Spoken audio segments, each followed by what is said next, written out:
L'amiante, une guerre de 100 ans. L'amiante est un matériau utilisé depuis l'Antiquité, mais il a connu un véritable essor entre les années 1960 et 1990. Il est utilisé partout, pour ses propriétés comme la résistance au feu, la très bonne isolation thermique, électrique et acoustique, la solidité mécanique, la résistance chimique, la flexibilité et surtout son faible coût. En 1906, l'inspecteur du travail Auribeau publie une note dans le bulletin de l'inspection du travail dénonçant les dangers des poussières d'amiante dans les filatures, notamment à l'usine de Condé-sur-Noireau, en Normandie. Il y décrit les graves impacts respiratoires provoqués par ces poussières. Auribeau s'appuie sur la loi de 1893 exigeant ventilation et évacuation des poussières, mais constate qu'elle n'a pas été appliquée. Il souligne qu'en 5 ans, 50 ouvriers ont perdu la vie dans cette usine en raison de l'absence de ces mesures de protection. Il est alors le premier à faire un lien entre les maladies des ouvriers et les poussières d'amiante. Il les qualifie de ténues et dilacérantes qui provoquent des lésions pulmonaires. Auribeau demande alors des mesures spécifiques pour protéger les enfants, employés jadis dès 12 ans. Il insiste sur la nécessité d'une meilleure captation des poussières. Mais son alerte reste dans le silence. 1947, l'asbestose, une maladie pulmonaire, est reconnue comme maladie professionnelle. 1977, le Centre international de recherche sur le cancer classe toutes les variétés d'amiante cancérogènes et démontre que les asbestoses, fibroses pulmonaires, sont causées par l'amiante et qu'elles peuvent se développer en cancer. 1982. Le lobbyiste Marcel Valta, en collaboration avec le patron de l'INRS, crée le Comité permanent amiante, le CPA. Cette organisation n'a aucune existence juridique. Elle est financée par les industriels et a pour objectif d'attirer des scientifiques de renom, des représentants des ministères de la Santé et du Travail, ainsi que des syndicats. Le CPA est une véritable machine de guerre d'une efficacité redoutable. Son but ultime, faire durer l'autorisation de l'usage de l'amiante le plus longtemps possible et par tous les moyens. 1991. La communauté européenne veut interdire totalement l'utilisation de l'amiante en Europe. Le comité permanent amiante intervient et fait pression. Avec leur intense lobbying, ils gagnent, l'amiante reste autorisée. 1992, dans une école de Pontoise, près de Paris, des professeurs découvrent de l'amiante qui tombe des plafonds de leur classe. Le CPA s'empare de cette information qui fait les unes, il envoie 5 représentants sur place. Le témoignage des membres du CPA rassura les parents et permit de dédramatiser la situation, dira Marcel Valta dans la presse quelques jours plus tard. L'école sera réouverte sans autre forme de procès. Personne ne peut joindre le CPA, ils ne répondent jamais. Les médecins du travail savaient très bien les conséquences et les dangers de l'amiante, et ce, depuis très longtemps. Néanmoins, étant payés par les entreprises, s'ils avaient averti sur la gravité pharaonique de l'amiante, ils ne seraient alors plus payés. Ils décidèrent donc de choisir l'argent et le silence. La population n'est pas informée des dangers de l'amiante, bien gardée par l'élite. Le peuple s'expose donc, sans le savoir, à une mort lente et certaine. 1995.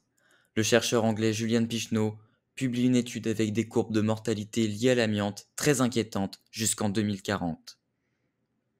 1995, toujours. Le magazine Science et Avenir publie une enquête sur les dangers de l'amiante. Sous les menaces croissantes de la révélation au grand public des dangers de l'amiante et de ses travaux engagés pour la prolongation de l'utilisation de cette dernière, le CPA se dissout et efface toute trace de son existence. 1995, encore, l'émission Envoyé spécial se penche sur la question de l'amiante et invite la ministre de la Santé, Elisabeth Hubert. Ils présentent alors les résultats de leur enquête à la ministre devant des millions de téléspectateurs. À la suite du reportage, Madame Hubert se saisit du dossier amiante et rédige des textes de loi qui vont ensuite être soumis aux autres ministères. Le gouvernement s'oppose au texte. Selon lui, interdire l'amiante coûterait une somme trop importante. Surtout que cette année-là, la moitié des hôpitaux français sont construits intégralement en amiante. Mais Elisabeth tient bon. Plusieurs mois après, les décrets sont promulgués mais elle n'est plus ministre à ce moment-là. 1996. L'Association nationale de défense des victimes de l'amiante, l'ANDEVA, dépose plainte pour homicide et blessures involontaires. Le dossier de l'amiante est désormais placé sur le terrain judiciaire. La menace d'un nombre considérable de procès va enfin faire bouger les choses. En réponse à cette situation qui s'amplifie, les pouvoirs publics commandent à l'INSERM un rapport sur les effets de l'amiante sur la santé. En juillet, le rapport est publié. Il montre officiellement que l'amiante tue. Il donne un chiffre, 2000 morts par an. Le lendemain du rapport Goldberg, l'amiante est interdite en France. C'est Jacques Barrot, ministre du Travail et des Affaires sociales, qui l'annonce. La France est alors le 8e pays à interdire l'amiante. Cette interdiction prendra effet le 1er janvier 1997. Le 14 juillet 1996, le président Chirac annonce, exactement 90 ans après le premier rapport du médecin du travail de 1906, devant ces phénomènes nouveaux, l'amiante, la vache folle, il faut d'abord une méthode. La méthode, ça doit être, dès qu'un phénomène apparaît, de l'évaluer très rapidement, de réagir immédiatement, et ceci dans une situation de transparence totale. C'est-à-dire il faut que l'opinion publique sache tout. Il faut que la communauté scientifique puisse se prononcer dans les meilleures conditions, les meilleurs délais, et dès qu'elle s'est prononcée, il faut que l'opinion publique en soit instantanément avertie. L'amiante, c'est ce qui s'est passé. Le gouvernement a fait faire un rapport, ce rapport a été déposé, instantanément il a été rendu public, et des décisions ont été immédiatement prises.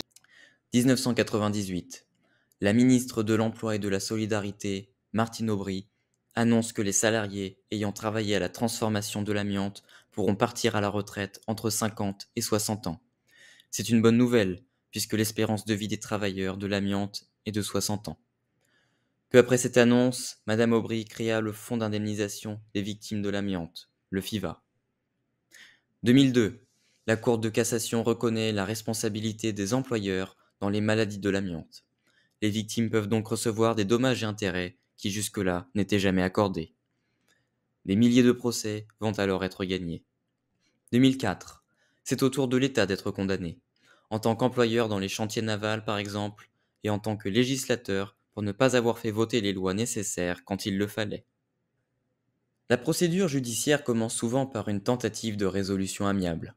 Pour une victime, ou ses ayants droit, cela implique de constituer un dossier solide avec l'aide d'un avocat spécialisé et de soumettre une demande d'indemnisation à l'autorité compétente, c'est-à-dire le FIVA.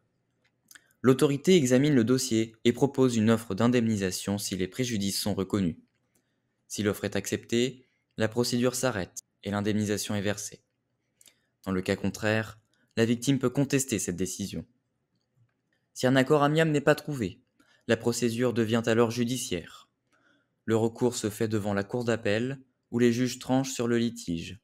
Si la décision de la cour d'appel ne satisfait pas la victime, un dernier recours est possible devant la cour de cassation, mais seulement en cas de violation des règles de droit. L'accompagnement d'un avocat est crucial pour défendre les intérêts de la victime à chaque étape. Sur le papier, la procédure est présentée comme simple et rapide. Néanmoins, cette apparente simplicité dissimule une réalité bien plus sombre, dominée par un ennemi implacable, le temps. Lorsqu'une personne est diagnostiquée atteinte d'une maladie liée à l'amiante, chaque instant devient précieux. En l'espace de quelques mois, la victime succombe, emportée par des souffrances physiques et psychologiques insoutenables. Un malade atteint par exemple d'un mésothéliome, un cancer de la plèvre, doit en moyenne absorber plus de 80 médicaments par jour. Chaque traitement engendre des effets secondaires, nécessitant d'autres médicaments pour les atténuer, qui eux-mêmes provoquent de nouvelles réactions indésirables. Ce cercle vicieux s'ajoute aux séances de chimiothérapie répétées, épuisant encore davantage le patient. Les proches, eux, ne sortent pas indemnes de cette épreuve. Ils restent marqués par des traumatismes profonds nés de la douleur partagée au quotidien aux côtés de l'être aimé. Le FIVA propose une liste de préjudices qui peuvent être indemnisés. Si la victime est vivante, les préjudices se répartissent en deux grandes catégories. Les préjudices patrimoniaux, c'est-à-dire économiques, et les préjudices extra-patrimoniaux, qui concernent la sphère personnelle. Les préjudices patrimoniaux ont un impact financier et comprennent notamment l'incapacité permanente partielle, l'IPP, qui correspond à une réduction du potentiel physique ou intellectuel. Le préjudice professionnel, comme les pertes de gains, de primes ou d'avancement dans la carrière. Les dépenses de soins qui restent à la charge de la victime. Et enfin, les frais supplémentaires liés à la situation. Cela inclut par exemple le recours à une tierce personne ou les frais pour aménager le logement ou le véhicule. Les préjudices extra-patrimoniaux concernent davantage l'impact personnel de la maladie. Le préjudice moral qui reflète l'impact psychologique de la maladie liée à l'amiante. Le préjudice physique, aussi appelé souffrance endurée, qui regroupe les douleurs physiques et psychiques, les conséquences des traitements, des interventions ou des hospitalisations. Le préjudice d'agrément, qui correspond à l'impossibilité de poursuivre des loisirs, des activités sportives ou même une diminution des plaisirs de la vie. Et enfin, le préjudice esthétique, qui concerne les disgrâces physiques, comme des cicatrices, un amaigrissement, des appareillages ou encore des déformations. Malheureusement, en raison de la lenteur des procédures, il arrive bien souvent que la victime ne reçoive aucune indemnisation avant son décès. Néanmoins, après le décès, les ayants droit peuvent prétendre à des indemnisations. Les préjudices indemnisés pour ces derniers sont alors le préjudice économique, qui inclut la perte de revenus du ménage, les frais funéraires, plafonnés à 5 000 €, le préjudice moral, qui correspond à la douleur liée au décès, mais aussi à l'accompagnement du malade avant sa mort. Et enfin, l'action successorale, qui permet aux ayants droit de recevoir une indemnité équivalente à celle qui aurait été allouée à la victime de son vivant, calculée jusqu'à la date de son décès. Mais pour prétendre à cette indemnité, il est nécessaire d'apporter à chaque élément une preuve formelle, ce qui est pour la plupart du temps impossible. L'histoire de l'amiante est celle d'un scandale sanitaire, social et environnemental qui s'étend sur plus d'un siècle, avec des conséquences toujours visibles aujourd'hui. Malgré les alertes précoces comme celle d'Auribeau dès 1906 et les preuves accablantes accumulées au fil des décennies, les intérêts financiers et les stratégies de lobbying, notamment via le comité permanent amiante, ont permis à ce matériau meurtrier d'envahir chaque recoin de la France. Avec plus de 80 millions de tonnes d'amiante importées depuis le début du XXe siècle, soit 80 kilos par Français, son omniprésence a marqué l'urbanisme, la construction et même des objets du quotidien, des CHU aux pots de fleurs en fibrociment. La découverte tardive de sa dangerosité a laissé derrière elle un héritage de décharges sauvages, d'expositions accidentelles et de contamination des nappes phréatiques, menaçant ainsi la santé publique sur plusieurs générations.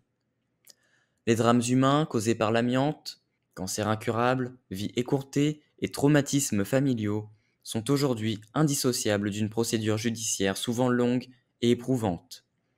Bien que l'interdiction de l'amiante en 1997 et la création du FIVA aient marqué un tournant, ces mesures restent insuffisantes face à l'ampleur des dommages causés. De nombreuses victimes n'ont pas pu voir leurs droits pleinement reconnus avant leur décès, laissant à leurs proches la charge de continuer leur combat. Alors que l'amiante est désormais bannie, son héritage toxique persiste dans notre environnement et dans la mémoire collective. Il nous rappelle combien il est vital d'agir avec rigueur face aux dangers émergents et d'imposer une vigilance accrue pour que de tels scandales ne se reproduisent jamais. Il reste également urgent de poursuivre la dépollution des sites contaminés, d'intensifier la recherche sur les maladies liées à l'amiante et de garantir aux victimes et à leurs familles un accès rapide à la justice et une indemnisation équitable.